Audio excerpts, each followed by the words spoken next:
Good morning everyone. दोस्तों आज है जनवरी 16 2022, संडे का दिन है और हम लोग करने वाले हैं द हिंदू न्यूज़पेपर की एनालिसिस। मेरा नाम है सितेंद्र चौधरी और रोज की तरह आपके लिए कुछ सिलेक्टेड टॉपिक्स मैं यहाँ पे लेके आया हूँ। एक बार देख लेते हैं ब्रीफली कौन कौन से टॉपिक करने वाले हैं, उसके बाद हम इसको डिटेल में करने वाले हैं।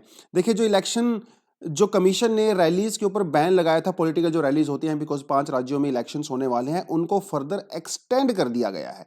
तो वो हमारे लिए ज़्यादा इंपॉर्टेंट न्यूज़ नहीं है, लेकिन आज इसी के बहाने हम लोग थोड़ा सा इलेक्शन कमीशन की पावर के बारे में आपको बताऊंगा।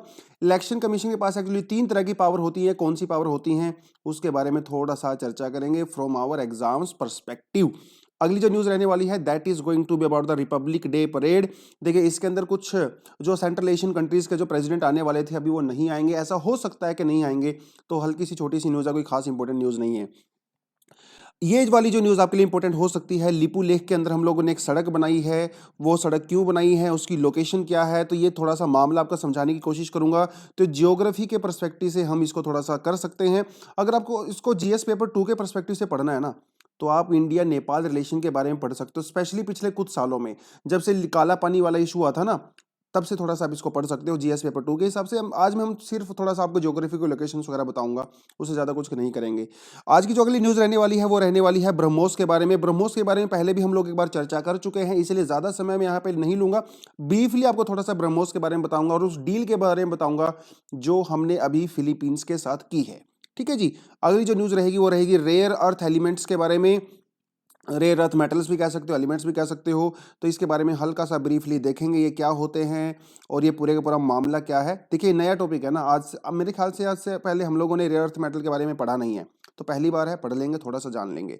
ये वाली आजकल काफ़ी इंपॉर्टेंट न्यूज़ होने वाली है। सबसे ज़्यादा इंपॉर्टेंट न्यूज़ यही होने वाली है, इंडिया एंड डब्ल्यूटीओ रिलेशनशिप। तो आप इसको बिजनेस के पर्सपेक्टिव से, इंटरनेशनल रिलेशनशिप के पर्सपेक्टिव से, और जीएस पेपर 3 में हम लोगों को जो इंटरनेशनल ऑर्गेनाइजेशंस पढ़नी रहती हैं, जिसमें हम लोग आईएमएफ, वर्ल्ड बैंक, ये वो सब पढ़ते हैं, उसके अंदर भी आप इसको कवर कर सकते हो। और ये तो खैर कल वाला है, इसको तो आप छोड़ दीजिए। ठीक है, तो चलिए इसको मैं फाइनल पीडीएफ में कट कर दूंगा, तो इसको करने की जरूरत नहीं है। तो स्टार्ट करते हैं, ज़्यादा डिले नहीं करते हैं, सीधा करते हैं काम की बात। तो जो सबसे पहली न्यूज़ है वो है इलेक्शन कमीशन के बारे में। देखिए, आपको सबको पता है कि 5 राज्यों में इलेक्शन होने वाले हैं। कोविड इस समय बहुत पीक पे है और बहुत अनफॉर्चुनेट तरीके से मेरी एक दूर के रिश्तेदार थे, उनकी अनफॉर्चुनेट डेथ हो गई। आज ही सुबह मुझे ये इन्फॉर्मेशन मिली, बड़ी गलत खबर। तो थोड़ा सा आप भी बच के रहिए। तो मतलब ये सब आपसे अपील करना चाहूँगा कि आपके जो पेरेंट्स हैं, अगर आपके ग्रैंड पेरेंट्स हैं, अगर वो कहीं बाहर जाते हैं, रिश्तेदारी में जाते हैं, शादियों में जाते हैं, तो थोड़ा सा आप उनको बताइए कि थोड़ा मास्क वगैरह लगाइए। और आप खुद भी बाहर जाते हो तो मास्क वगैरह जरूर लगाओ यारो। क्योंकि देखिए ना, बहुत समस्याएं हैं। हालांकि ये ओमिक्रॉन इतना ज़्यादा डेडली नहीं है। डेडली का मतलब ये नहीं है कि बिल्कुल सेफ है, तो सेफ नहीं है। बहुत इमरजेंसी हो तभी बाहर जाएं। सुबह सुबह वो खबर सुन के मेरी हालत ख़राब हो गई।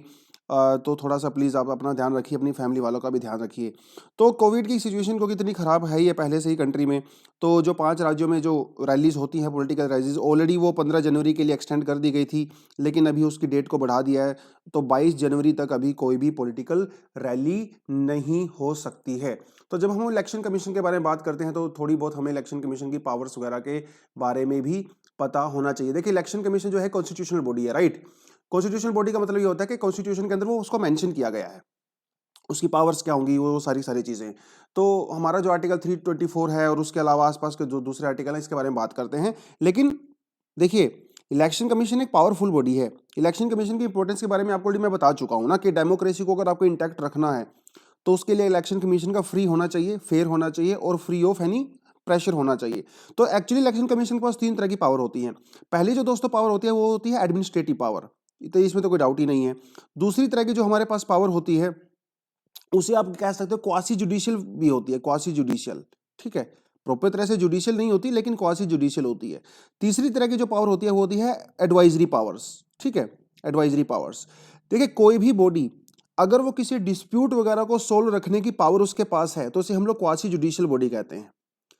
मतलब प्रॉपर आप हाई कोर्ट, सुप्रीम कोर्ट को छोड़ दो, वो अपनी जुडिशरी को छोड़ दो, उसके अलावा जैसे सीवीसी हो गया या इलेक्शन कमीशन हो गया, किसी भी अगर एक्स्ट्रा बॉडी के पास कोई भी डिस्प्यूट को सोल्व करने की अगर थोड़ी बहुत पावर भी है, तो उसे हम लोग क्वासी जुडिशियल बॉडी कहते हैं। और ये जो पावर होती है वो क्रिमिनल केस में नहीं होती है, वो सिविल केस में होती है। कई बार बच्चे कंफ्यूज हो जाते हैं, क्वासी जुडिशियल में सिर्फ सिविल मैटर्स में होती है। तो जब एडवाइजरी की अगर आप बात करते हो तो थोड़ी थोड़ी आपको मैं बता देता हूँ, एक दो पावर्स, बाकी आप लक्ष्मीकांत में पढ़ ही लोगे इसको।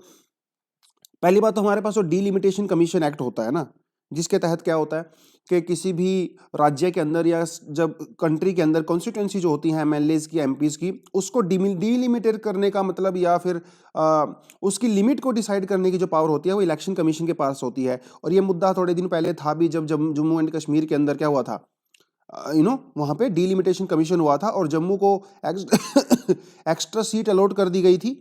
और इस तब भी हम लोगों ने इस टॉपिक को किया था ना, डीलिमिटेशन कमीशन। तो ये power election commission of India के पास होती है।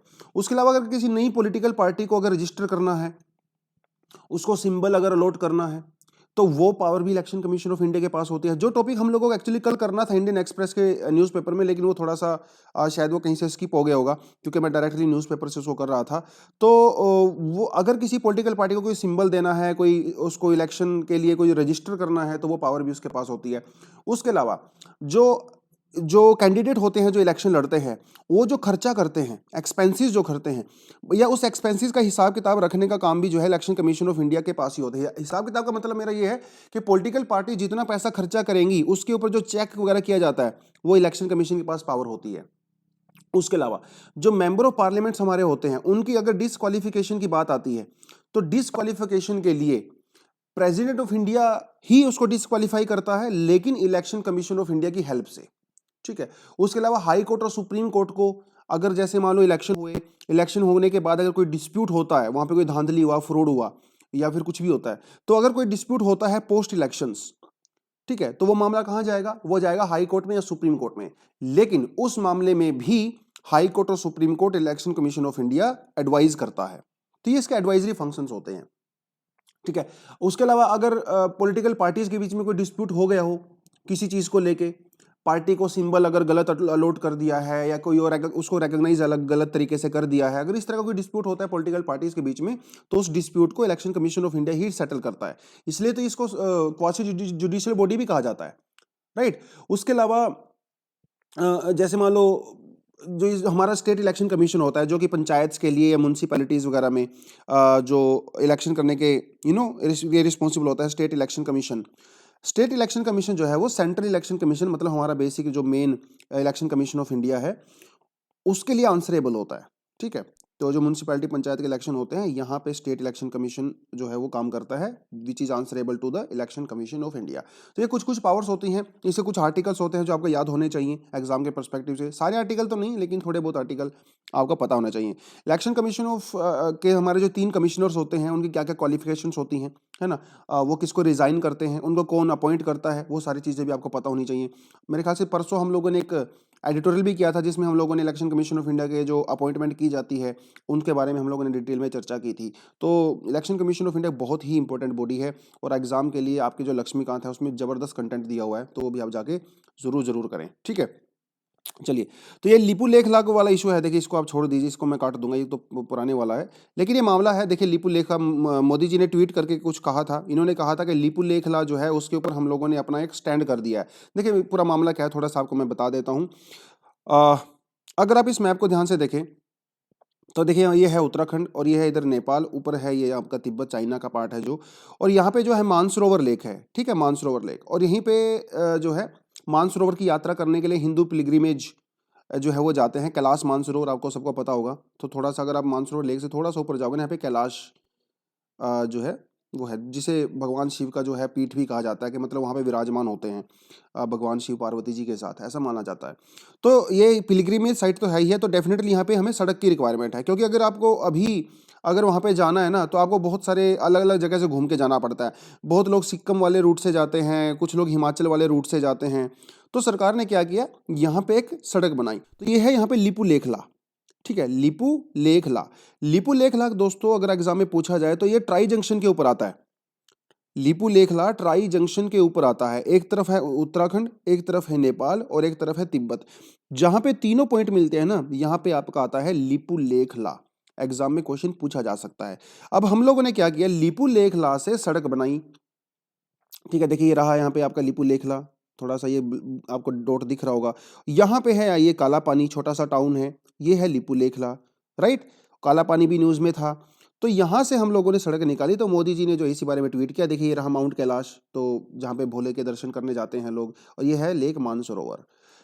तो मामला यहाँ पे ये फंसता है कि जो नेपाल है वो कहता है कि भैया ये तो पूरा कंट्रोवर्शियल एरिया है ना, डिस्प्यूटेड एरिया है, तो डिस्प्यूटेड एरिया के अंदर जब तक मामला सेटल नहीं होता तब तक इंडिया यहाँ पे सड़क नहीं बना सकता। लेकिन इंडिया का कहना है कि लिपुलेखला पास और काला पानी पूरी तरह से इंडिया की टेरिटरी में है। तो आप कौन होते हो हमें ये बोलने वाले? काला पानी को लेके पहले भी बहुत बड़ा मुद्दा रहा है। नेपाल काला पानी को अपना पार्ट मानता है, लेकिन हिस्टोरिकली खासकर 1962 के बाद, जब 1962 में इंडिया चाइना वॉर हुआ था ना, तब इंडिया की जो है आर्मी वगैरह यहाँ पे सेटल हो गई थी और वो आज तक वहीं पे सेटल्ड है। तो हमारे वहाँ पे बेस वगैरह बने हुए हैं, हमारे वहाँ पे बटालियन वगैरह भी हैं 2-3। तो नेपाल कहता है कि काला पानी मेरा है, इंडिया कहता है कि काला पानी मेरा है, लेकिन सबको पता है कि काला पानी का जो इंडिया पूरी तरह से कंट्रोल करता है। तो काला पानी से होते हुए सड़क हम लोगों ने यहाँ पे निकाल दी। काला पानी के बारे में थोड़ा सा आपको बता दूं कि जो काली रिवर है, काली रिवर एक्चुअली वो काला पानी से ही ओरिजिनेट होती है, ठीक है। ये रहा आपका यहाँ पे काला पानी, ये रहा आपका लिपुलेखला। तो हम लोगों ने ऐसे सड़क यहाँ से निकाल दिया है ऊपर जाके। एक जगह यहाँ पे आप देख सकते हो, उसका नाम है लिम्पुधुरा, ठीक है। ये जो है लिम्पुधुरा छोटा सा टाउन है। तो नेपाल का कहना है कि जो काली रिवर है बेसिकली वो लिम्पुधुरा से निकलती है, और लिम्पुधुरा से निकलती है इसलिए जो ऑरेंज वाला कलर वाला आपको दिख रहा है ना, ये सारा मेरा एरिया है। इंडिया कहता है कि नहीं नहीं ऐसा नहीं है, जो काली रिवर है वो काला पानी से निकलती है, तो इसलिए सारा एरिया मेरा है, ऐसा इंडिया का क्लेम है। और डेफिनेटली वो बात सही भी है। तो काला पानी जब काली रिवर जब यहाँ से निकलती है, कुछ समय तक वो इंडिया और नेपाल की बाउंड्री भी बनाती है, मतलब एक तरफ उत्तराखंड एक तरफ नेपाल। उसके बाद वो मुड़ जाती है और इसको बाद में कहते हैं शारदा, ठीक है। शारदा, शारदा कहा जाए, काला पानी का ही काली रिवर का ही नाम दूसरा शारदा है। इसे आप महाकाली भी कह सकते हो, काली भी कह सकते हो, शारदा भी कह सकते हो, जो आपका मन करे। शारदा रिवर बाद में जो है वो घग्गर रिवर में जाके मिल जाती है, ठीक है। घग्गर रिवर की बेसिकली ट्रिब्यूटरी है, और घग्गर रिवर किसकी ट्रिब्यूटरी है? गंगा की ट्रिब्यूटरी है। घग्गर रिवर को जो है सरस्वती रिवर भी कहा जाता है बहुत जगह पे, क्योंकि जो पुरानी सरस्वती रिवर थी ना, ऐसा माना जाता है कि वो घग्गर रिवर ही थी। बाद में वो उसने अपना कोर्स चेंज कर दिया, तो पहले वो इधर से हरियाणा से होते हुए, राजस्थान से होते हुए, और वो सरस्वती रिवर का जो पूरा ट्रैक था वो अरेबियन सी के अंदर जाती थी। लेकिन बाद में कुछ टेक्टोनिक एक्टिविटी हो गई होगी या क्लाइमेट चेंज हो गया होगा, कुछ भी हुआ हो, तो आज के समय में सरस्वती रिवर जो है वो बिल्कुल डिसअपियर हो गई है। तो घग्गर रिवर को ही एक्चुअली सरस्वती रिवर कहा जाता है साइंटिफिक रिसर्च वगैरह में, और सैटेलाइट इमेजरी वगैरह वो सारी चीज़ें। तो काला पानी, शारदा, घग्गर, गंगा, ये थोड़ा सा आपने यहाँ पे याद रख लेना है। हल्का सा आपको बस ये लोकेशन याद रख लेना है कि लिपुलेखला जो पास है वो ट्राई जंक्शन के ऊपर आता है ना। थोड़ा सा बस आपको यही करवाना था मुझे, ज्योग्राफी का लोकेशन। हालांकि मुद्दा तो ये बहुत पुराना है, कोई मुद्दा वगैरह आपसे ज़्यादा पूछेंगे नहीं एग्जाम में। चलिए, अगली जो न्यूज़ आती है वो बहुत ही ज़बरदस्त न्यूज़ है, क्योंकि इंडिया, देखिए इंडिया जो है ओवरऑल हम लोग डिफेंस इक्विपमेंट्स को इंपोर्ट करने वाली कंट्री हैं, एक्सपोर्ट करने वाली कंट्री नहीं है, क्योंकि हम लोग ज़्यादा प्रोड्यूस करते ही नहीं है, राइट। लेकिन पहली बार ऐसा हुआ है, पहली बार मतलब इतनी बड़ी डील हम लोगों ने की है फिलीपींस के साथ। फिलीपींस को हम लोग बेचने वाले हैं ब्रह्मोस, भैया $374.96 मिलियन की डील है, मतलब अच्छी मोटी डील में इंडिया को मिली है। तो काफ़ी पैसा भी हमारे पास आएगा। इसी पैसे को हम लोग फर्दर जो है यहाँ पे और रिसर्च एंड डेवलपमेंट के अंदर उसको डाल सकते हैं। तो अब ब्रह्मोस मिसाइल हम लोग करने वाले हैं एक्सपोर्ट टू फिलीपींस। देखिए, ब्रह्मोस मिसाइल हम सिर्फ उन्हीं कंट्री के अंदर एक्सपोर्ट कर सकते हैं जो इंडिया की फ्रेंडली कंट्री हैं, ठीक है। रशिया भी उन्हीं कंट्री को कर सकता है जो इंडिया की फ्रेंडली कंट्री हैं। देखिए, रशिया के पास भी ब्रह्मोस है, लेकिन रशिया ब्रह्मोस को चाइना को एक्सपोर्ट नहीं कर सकता, क्योंकि ऑलरेडी कॉन्ट्रैक्ट में लिखा हुआ है कि रशिया हो, इंडिया किसी भी ऐसी कंट्री को ब्रह्मोस मिसाइल एक्सपोर्ट नहीं कर सकता जो रशिया की दुश्मन है या फिर उसके रिश्ते अच्छे नहीं हैं। रशिया भी ब्रह्मोस को किसी ऐसी कंट्री को एक्सपोर्ट नहीं कर सकता जिसके इंडिया के साथ जो है रिश्ते खराब हैं। लेकिन फिलीपींस के साथ इंडिया के रिलेशन बिल्कुल अच्छे हैं। चाइना के साथ फिलीपींस का पंगा चलता ही रहता है, यू नो वेरी वेल, कि जो वो साउथ चाइना सी के अंदर कुछ आइलैंड्स वगैरह हैं वो क्लेम करता है चाइना, लेकिन फिलीपींस उसको जो है अपने हिसाब से क्लेम करता है। और इंटरनेशनल कोर्ट ऑफ जस्टिस है, उसने भी माना था कि वो आइलैंड जो है फिलीपींस के हैं। वो मुद्दा सबको आपको पहले से पता ही है। तो फाइनली हम लोग ब्रह्मोस को करने वाले हैं export to Philippines, which is a good deal. अब ब्रह्मोस के बारे में थोड़ी बहुत चीज़ें मैं आपको ऑलरेडी बता चुका हूँ। ब्रह्मोस को माना जाता है कि दुनिया की सबसे फास्टेस्ट एंड डेडलीस्ट, देखिए अगर फास्ट है ना तो डेडली अपने आप ही हो जाती है, वैसे तो सही बताऊँ आपको मैं, क्योंकि E = MC² होता है ना। अगर किसी की स्पीड बहुत ज़्यादा है तो उसके अंदर खुद ही बहुत ज़्यादा एनर्जी हो जाती है। तो फास्टेस्ट और डेडलीस्ट सुपरसोनिक मिसाइल है, ठीक है, सुपरसोनिक, हाइपरसोनिक नहीं है। सुपरसोनिक का मतलब ये है कि जो ब्रह्मोस मिसाइल है वो 2.8 से लेके 3 मैक, मतलब स्पीड ऑफ साउंड की मैं बात कर रहा हूँ, 1 मैक का मतलब जो है स्पीड ऑफ साउंड होता है। तो this can travel like 3 times the speed of the sound. Hypersonic का मतलब होता है मोर देन 5 मैक्स, ठीक है। तो अभी जो ब्रह्मोस 2 हम लोग बना रहे हैं ना अपडेट करके, वो उसको हम लोग जो है हाइपरसोनिक मिसाइल तक लेके जाएंगे। तो ब्रह्मोस एक सुपरसोनिक मिसाइल है, ये आपको पता होना चाहिए। ये सब किसने बनाया था? डीआरडीओ, इंडिया के तो डीआरडीओ है, तो वही इसके अंदर इन्वॉल्व था। और ब्रह्मोस 2 रिवर से मिलकर बना है, ठीक है। इंडिया की जो ब्रह्मपुत्रा रिवर है वो ब्रह्मपुत्रा, और रशिया के अंदर एक रिवर है जिसे कहा जाता है मोस्क्वा, ठीक है, MOSKVA। तो दोनों से मिलके हम लोगों ने बना दिया ब्रह्मोस, ठीक है। ये जो ब्रह्मोस है ना, बहुत जबरदस्त मिसाइल है भैया। ये फायर एंड फॉरगेट मॉडल के ऊपर काम करती है। Fire and forget, fire and forget का मतलब ये है कि एक बार आपने इसको छोड़ दिया, आपको इसको हर बार डायरेक्शन बताने की जरूरत नहीं है। आपने एक बार टारगेट सेट कर दिया ना, बटन दबा दिया, उसके बाद ये टारगेट पे जाके अपने आप ही हिट करेगी, और इसकी एक्यूरेसी भी लगभग 100% है। मतलब आपने एक बार बटन दबा दिया तो दुश्मन की खैर नहीं, वो छुप नहीं सकता। आपको इसको जब ये जाती है ना, तो रास्ते में आपको इसको कहीं पे भी इंस्ट्रक्शन देने की जरूरत नहीं है। एक बार इंस्ट्रक्शन आपने फीड कर दिया तो इसके अंदर जीपीएस लगा होता है, रडार सिस्टम वगैरह सब सैटेलाइट से कनेक्टेड होता है, खुद ही जाके जो है उसके माथे के ऊपर गिरेगी और उसको जो है फोड़ देगी। तो बहुत ज़बरदस्त एक मिसाइल है ब्रह्मोस मिसाइल, ठीक है। World's fastest anti ship cruise missile है। ये क्रूज मिसाइल है, ठीक है, ध्यान रखना, ये बैलिस्टिक मिसाइल नहीं है। थोड़े लोग कंफ्यूज हो जाते हैं, बैलिस्टिक मिसाइल और क्रूज मिसाइल में क्या फ़र्क होता है, मैं आपको अच्छे से करवा चुका हूँ पहले, तो बार बार नहीं करवाऊंगा। चलिए जी, अगली न्यूज़ करते हैं दोस्तों। अगली न्यूज़ आती है, वो आती है यूएसए से।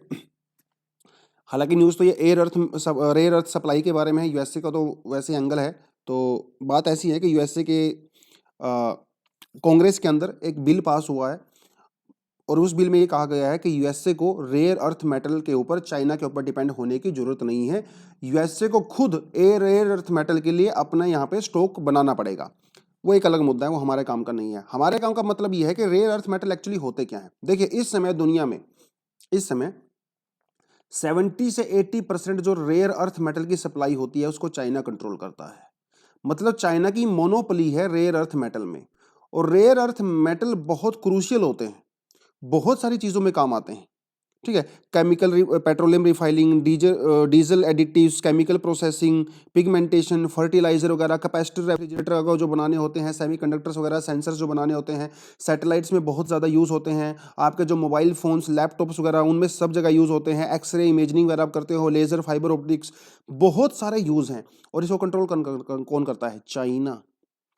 इसका मतलब ये है कि चाइना ने अगर फ्यूचर में रेयर अर्थ मेटल की अगर एक्सपोर्ट को मान लो रोक दिया या उसको कम कर दिया, तो पूरी दुनिया में ये जो एप्लीकेशन है, जो हम इलेक्ट्रिकल व्हीकल्स की बात करते हैं, इलेक्ट्रॉनिक इंडस्ट्री की बात करते हैं, तो पूरी तरह से हैम्पर हो जाएगी। ये बात अमेरिका को भी पता है। अमेरिका भी चाइना के ऊपर डिपेंड करता है for the rare earth metal. पूरी दुनिया ही करती है ना, तो भैया उसकी तो क्या ही औकात है। तो सबसे ज़्यादा जो रेयर अर्थ मेटल हैं वो पाए जाते हैं चाइना के अंदर। और आप ये कह सकते हो चाइना के अंदर जो है प्रोसेसिंग बहुत बड़े लेवल पे होती है रेयर अर्थ मेटल्स की। तो वो क्या करते हैं, पूरी दुनिया से उनको इंपोर्ट करते हैं और अपनी कंट्री के अंदर प्रोसेसिंग करते हैं, प्रोसेसिंग करके उसको एक्सपोर्ट करते हैं। ऑस्ट्रेलिया भी एक बहुत बड़ा रेयर अर्थ मेटल का जो कंट्री है, जो कि दुनिया के लगभग 15% सप्लाई को कंट्रोल करता है, ऑस्ट्रेलिया। तो रेयर अर्थ मेटल के बारे में थोड़ा बहुत आपको पता होना चाहिए। देखिए, इसके अंदर रेयर अर्थ मेटल लिखा हुआ है, इसका मतलब ये नहीं है कि दुनिया में बहुत कम पाए जाते हैं। हालांकि रेयर अर्थ मेटल बहुत बड़ी मात्रा में पाए जाते हैं। इसको रेयर अर्थ मेटल इसलिए कहते हैं क्योंकि कुछ ही जगह पे पाए जाते हैं, बहुत ज़्यादा जगह पे नहीं पाए जाते हैं। चाइना में खासकर मंगोलिया है, मंगोलिया में काफ़ी ज़्यादा रेयर अर्थ मेटल पाए जाते हैं। अगर आप गूगल करोगे ना रेयर अर्थ मेटल के बारे में, तो आपको थोड़ा बहुत पता चल जाएगा। एक्चुअली टोटल मिला के 17 रेयर अर्थ मेटल्स हमारे पास होते हैं। इनके नाम आपको याद करने की जरूरत नहीं है। इसमें से कुछ रेडियो एक्टिव भी होते हैं, और ज़्यादातर की जो केमिकल प्रॉपर्टीज़ हैं वो आपस में सेम ही होती हैं, ज़्यादा डिफरेंस उसके अंदर होता नहीं। तो नाम आपको याद करने की जरूरत नहीं है, इतना काम के लिए परस्पेक्टिव नहीं होता। लेकिन इंडिया भी रेयर अर्थ मेटल के लिए काम कर रहा है। एक्चुअली आपको थोड़ी न्यूज़ दूं मैं कि 1947-48 तक दुनिया में जो रेयर अर्थ मेटल की सप्लाई होती थी वो इंडिया और ब्राज़ील से हुआ करती थी। सबसे बड़े हम लोग रेयर अर्थ मेटल को प्रोसेस करते थे। बाद में जो है यूएसए में जो कैलिफोर्निया वगैरह जो स्टेट है उसने इसको टेक ओवर कर लिया, और यूके के अंदर और यूएसए के अंदर वो सब होने लगा। लेकिन 1980s के बाद से चाइना ने जो यहाँ पे टेक ओवर कर लिया और आज के समय में चाइना ही दुनिया का सबसे बड़ा रेयर अर्थ मेटल का सप्लायर है। ठीक है, तो चाइना को कंट्रोल करता है, इसलिए पूरी दुनिया को चिंता है। और आजकल क्या है, यूएसए के बीच में चाइना के बीच में ट्रेड वॉर चल रहा है, इसीलिए यूएसए थोड़ा सा बैकफुट पे है इस चीज़ को लेके और वो कुछ ना कुछ यहाँ पे करना चाहता है। और तो बाकी कुछ था नहीं इसमें, बस आपको ये पता होना चाहिए रेयर अर्थ मेटल क्या होते हैं, उसके क्या क्या प्रॉपर्टीज़ होती हैं, ये एग्जाम में आपसे पूछ सकता है। ठीक है, और उसका आउटकम क्या है, तो थोड़ा सा जियोपॉलिटिक्स वाला एंगल, चाइना कंट्रोल करता है एंड ऑल दैट ना, वो थोड़ा बहुत आपको पता होना चाहिए। तो यहाँ से एग्जाम में क्वेश्चन पूछा जा सकता है। मुझे लगता है यहाँ से मेंस में भी क्वेश्चन डेफिनेटली पूछा जा सकता है। आपसे सिंपल सा क्वेश्चन पूछेगा, वो ऐसा पूछेगा कि what is rare earth elements और रेयर अर्थ मेटल्स। ठीक है, discuss the geopolitical scenario of rare earth elements in the backdrop of US China rivalry। इस तरह ऐसा क्वेश्चन आपसे वो डेफिनेटली पूछ सकता है। ठीक है, तो आपको ये पता होना चाहिए। खैर, आगे बढ़ते हैं। अगली जो न्यूज़ है दोस्तों वो है WTO के बारे में। ये बहुत ही इंपॉर्टेंट टॉपिक है आज का, WTO। देखिए, वर्ल्ड ट्रेड ऑर्गेनाइजेशन के बारे में बेसिक चीज़ें तो आपको पता होनी चाहिए, वो तो आपके नोट्स में लिखा ही हुआ है। लेकिन हम लोग यहाँ पे बेसिकली बात करेंगे एग्रीकल्चर के बारे में और ये पूरा एंगल क्या है। देखिए, अभी जो है WTO के अंदर इंडिया के ऊपर एक केस फाइल किया गया, जिसे ब्राज़ील ने, ऑस्ट्रेलिया ने, वैसे तो बहुत सारी कंट्री ने कर रखा है, लेकिन ये कुछ मेजर कंट्री हैं। तो इन्होंने जब इंडिया के ऊपर क्या केस किया, इन्होंने इंडिया के ऊपर केस किया कि इंडिया में शुगर केन के ऊपर भारत की सरकार जो है वो कुछ ज़्यादा ही सब्सिडी देती है। ठीक है, हम लोग ज़्यादा ही सब्सिडी देते हैं। अब इसका पूरा मामला क्या है आपको मैं बताता हूँ। WTO के अंदर क्या होता है, वर्ल्ड ट्रेड ऑर्गेनाइजेशन का एक बेसिक प्रिंसिपल ये होता है कि जो अलग अलग कंट्रीज होती हैं जो WTO का मेंबर होती हैं, उनके अंदर जो है बैरियर को कम से कम किया जाए। टैरिफ बैरियर और नॉन टैरिफ बैरियर, मतलब ये जो कंट्री होती है इनके बीच में जो सामान होता है, गुड्स होती हैं, सर्विसेज होती हैं, वो फ्री फ्लो होनी चाहिए। अगर आप WTO का मेंबर हो तो कोई भी कंट्री ऐसी प्रैक्टिस नहीं कर सकती जिसकी वजह से वर्ल्ड ट्रेड, जो इंटरनेशनल ट्रेड होता है, वो हैम्पर हो। ऐसा WTO का बेसिक प्रिंसिपल होता है। पहले इसके अंदर एग्रीकल्चर नहीं था, पहले इसके अंदर जो है मैन्युफैक्चरिंग प्रोडक्ट ज्यादा हुआ करते थे। लेकिन उरुग्वे राउंड जो हुआ 1986 से 1994 के बीच में, उरुग्वे राउंड के अंदर हम लोगों ने इसको एग्रीकल्चर भी इंक्लूड कर दिया, एग्रीकल्चर। और यहां पे हम लोगों ने एग्रीकल्चर की जो कमोडिटीज होती हैं उसकी और इंपोर्ट एक्सपोर्ट की बात करते हैं। इसे कहा जाता है एग्रीमेंट ऑन एग्रीकल्चर। यहां पे हम लोगों ने जो है 3 सब्सिडी की बात करते हैं, जो डोमेस्टिक सब्सिडी हम लोग देते हैं ना एग्रीकल्चर पे, उसके बारे में बात करते हैं। एक जो सब्सिडी होती है दोस्तों वो होती है ग्रीन सब्सिडी, जिसे ग्रीन बॉक्स भी कहते हैं। इसके अंदर अगर कोई सरकार अपनी कंट्री में फार्मर्स को सब्सिडी देती है तो पूरी तरह से अलाउड होता है, क्योंकि ये जो सब्सिडी होते हैं ना वो कैश की फॉर्म में नहीं होती।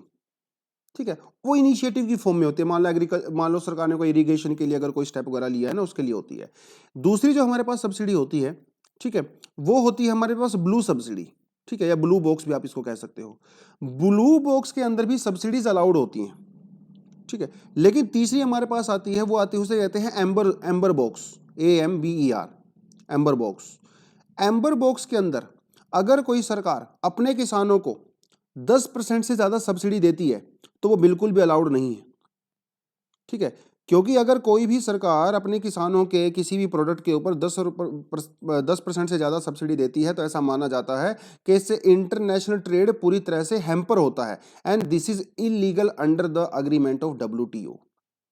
Are you getting this point? मान लो अगर इंडिया में मान लो 100 रुपए का शुगर केन प्रोड्यूस होता है, अगर सरकार उनको 10% की सब्सिडी देती है, so this is not allowed in, मतलब during this whole agreement of the WTO।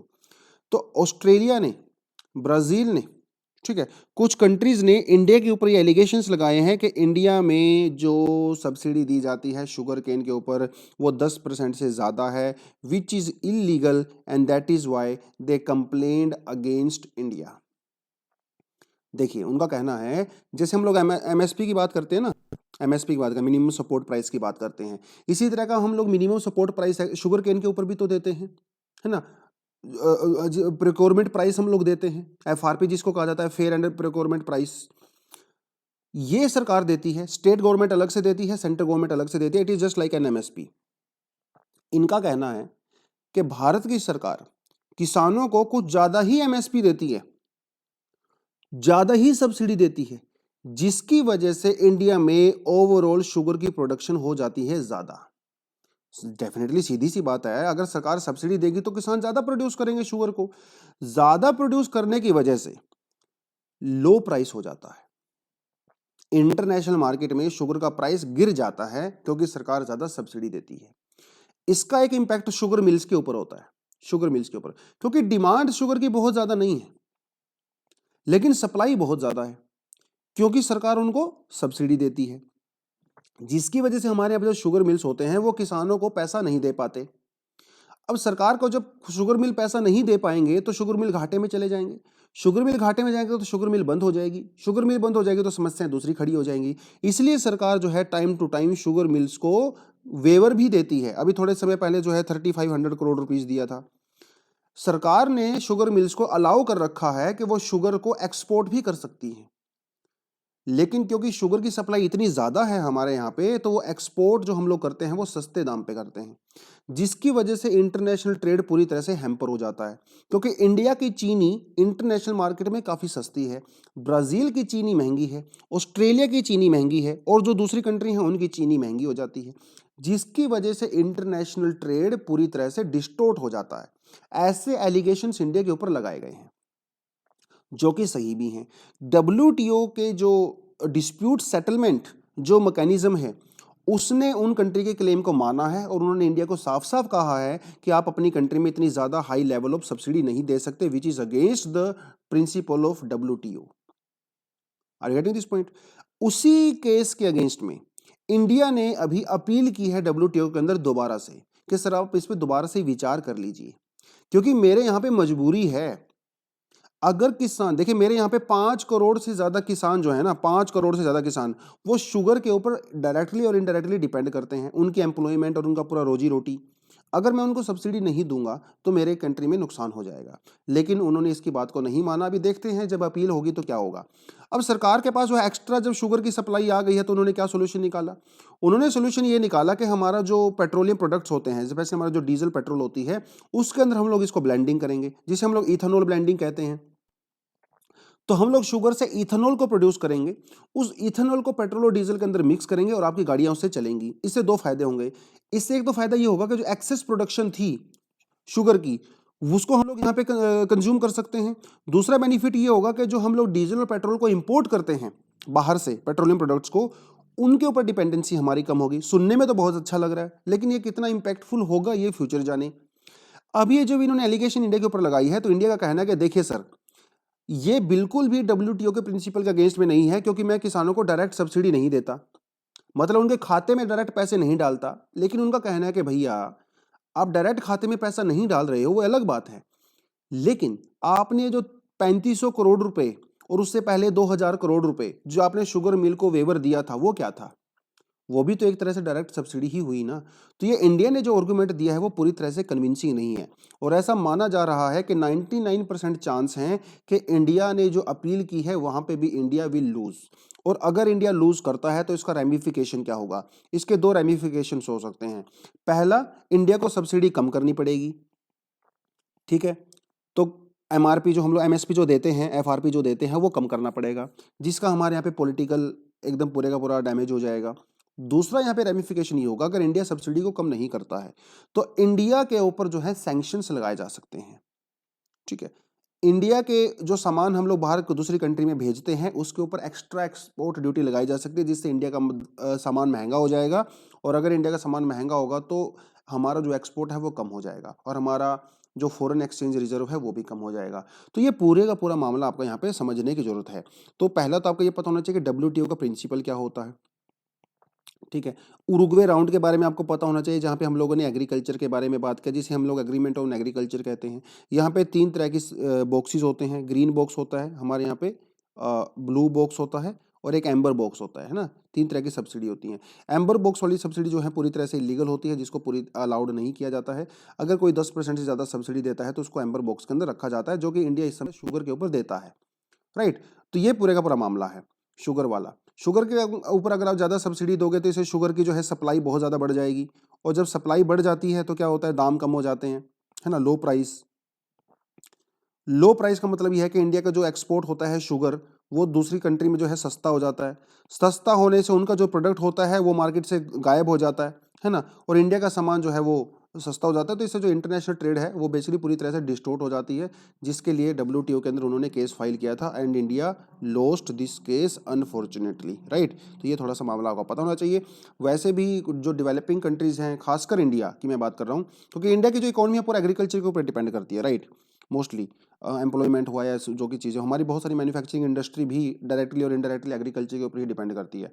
तो इंडिया के बहुत सारे डिस्प्यूट चलते हैं WTO के अंदर। इस समय इंडिया के कम से कम जो है 15 डिस्प्यूट चल रहे हैं WTO के अंदर, लेकिन उनका फैसला नहीं हो पा रहा है, क्योंकि WTO के अंदर जो डिस्प्यूट सेटलमेंट जो बॉडी है, वहाँ पे कुछ मेंबर्स की अपॉइंटमेंट को लेके इस समय इशू क्रिएट हो गए हैं। खासकर USA ने, ट्रंप भाई साहब ने कुछ इशू क्रिएट कर दिए थे, तो उसको लेके थोड़ा सा मामला लंबा खिंच गया है, जो कि नहीं खिंचना चाहिए था।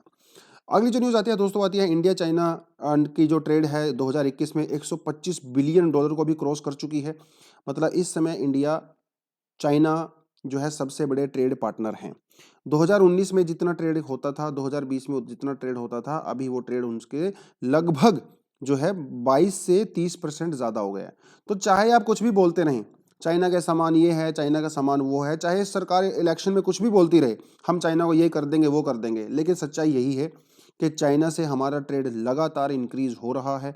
$125 बिलियन का ट्रेड है, इससे भी ज़्यादा है, जिसमें से $100 बिलियन का ट्रेड चाइना से होता है और $25 बिलियन का ट्रेड जो है वो इंडिया से होता है। मतलब हम लोग इंपोर्ट ज़्यादा करते हैं और एक्सपोर्ट कम करते हैं, ठीक है। इंडिया क्या क्या इंपोर्ट करता है? Large quantity of electrical and the mechanical machinery, active pharmaceutical ingredients, ठीक है, ऑटोमोबाइल कंपोनेंट्स, ये सब हम लोग वहां से इंपोर्ट करते हैं। और इंडिया ज्यादातर एक्सपोर्ट क्या करता है? इंडिया एक्सपोर्ट करता है आयरन ओर, ठीक है, कोल। तो ये चीजें जो है इंडिया एक्सपोर्ट करता है, तो इसीलिए हमारा जो ट्रेड बैलेंस है वो भी काफी चाइना के फेवर में ही है। तो ये थोड़ा सा तो आपको पता होना चाहिए। आगे जो है वो रिपब्लिक डे के ऊपर हम लोगों ने सेंट्रल एशियन नेशंस के जो हेड हैं उनको इनवाइट किया था रिपब्लिक डे में, लेकिन कोविड के केस इतने ज़्यादा बढ़ गए हैं जिसकी वजह से शायद ही वो लोग आ पाएंगे। कजाकिस्तान, किर्गिस्तान, तजाकिस्तान, तुर्कमेनिस्तान और उज्बेकिस्तान, इनके हेड्स को हम लोगों ने इनवाइट किया था। कजाकिस्तान के अंदर तो आजकल वैसे भी पॉलिटिकल अनरेस्ट चल रहा है, वहाँ पे दंगे फसाद हो रहे हैं, तो इनका तो वैसे भी डाउटफुल था, लेकिन अभी इनका भी डाउटफुल है। अभी क्लैरिटी नहीं आई है, लेकिन हो सकता है ये भी इंडिया के अंदर ना आए। देखिए पिछले साल यूके के प्राइम मिनिस्टर मोरिस, क्या नाम है उनका, जॉनसन मोरिस जो भी है, ठीक है, उन्होंने भी मीटिंग को कैंसिल कर दिया था बिकॉज ऑफ द कोविड, क्योंकि उस समय इंडिया में सेकंड वेव चल रही थी, इस समय थर्ड वेव चल रही है। भगवान ना करे अगली बार फोर्थ वेव चले, तो थोड़ा सा प्रे करो कि फोर्थ वेव की नौबत ना आए। वही छोटी सी न्यूज़ थी। अगली जो न्यूज़ है छोटी सी, वो है सिल्वर लाइन को लेके इस टॉपिक के बारे में कुछ ही आपको करने की जरूरत नहीं है। सिल्वर लाइन के बारे में हल्का सा आपको बस ये पता होना चाहिए कि पूरा मामला क्या है। सिल्वर लाइन बेसिकली केरला के अंदर हम लोग जो है कासरगोड से लेके, ऊपर आप देख सकते हो यहाँ पे, पेन कहाँ गया, ये रहा। तो कासरगोड से लेके जो है यहाँ पर त्रिवंतरापुरम तक जो है एक रेलवे लाइन बिछाने वाले हैं, जिसे कहा गया है सिल्वर लाइन। इसको लेके इस समय डिस्प्यूट चल रहा है, क्योंकि कुछ एनवायरमेंटलिस्ट का कहना है कि ये पूरा यहाँ पे एनवायरमेंट को डैमेज करेगा, क्योंकि यहाँ पे कई सारे टाइगर रिजर्व भी आते हैं। ये पूरा वेस्टर्न घाट का एरिया है जो काफ़ी इको सेंसिटिव है। यहाँ पे एलिफेंट कॉरिडोर्स भी आते हैं, तो वो एक पूरा मामला है। उसके अलावा यहाँ पे बहुत सारी लैंड है बेसिकली जिसको एक्वायर किया जाएगा, तो किसानों के यहाँ पे अलग से मुद्दे हैं, और तो वो उसको लेके थोड़ा सा ये पूरा मामला है। तो आपको इसकी डिटेलिंग में जाने की जरूरत नहीं है, आपको सिर्फ ये पता होना चाहिए कि सिल्वर लाइन जो प्रोजेक्ट है वो क्या है ना, बस थोड़ा सा। एग्जाम में सिंपल से आपसे ये क्वेश्चन पूछेगा, silver line project was recently news, it is related to what, है ना, वो बस आपसे थोड़ा सा पूछे, कुछ भी पूछ सकता है, पूछ लेगा आपसे वो पाइपलाइन इन छत्तीसगढ़ ऐसा पूछ लेगा, है ना, new port development in Uttarakhand sorry Orissa, है ना, रेलवे प्रोजेक्ट इन केरला, इस तरह का आपको ऑप्शन देगा। तो उसके ऑप्शन में आपको ये पता होना चाहिए कि this is a railway project in Kerala, ठीक है, which is going on and which has some controversies as well. So this is all about today's newspaper analysis. छोटी छोटी न्यूज़ थी, ठीक है, लेकिन करने में मजा आया। WTO वाला खासकर, इसके बारे में फिर से आपको मैं बता दूं कि आपका जो जैसे GS पेपर 3 होता है, इसके अंदर आपको इंटरनेशनल ऑर्गेनाइजेशंस करनी रहती हैं। आप IMF की बात कर सकते हो, वर्ल्ड बैंक की बात कर सकते हो, WTO की बात कर सकते हो, AIIB, ठीक है, NIB, दुनिया भर के जितनी ऑर्गेनाइजेशंस होती हैं, you need to cover all those organisations in your current affair and your GS paper 3, ठीक है। तो उसी के अंदर जो है हमने छोटा सा पार्ट आज एक WTO के बारे में किया। आई होप आपको समझ में आया होगा। उसके अलावा कुछ एक्स्ट्रा डिटेल्स हैं, आप डेफिनेटली PDF से उसको पढ़ ही सकते हो। So that is all for the day. Thank you very much, all the best and जय हिंद।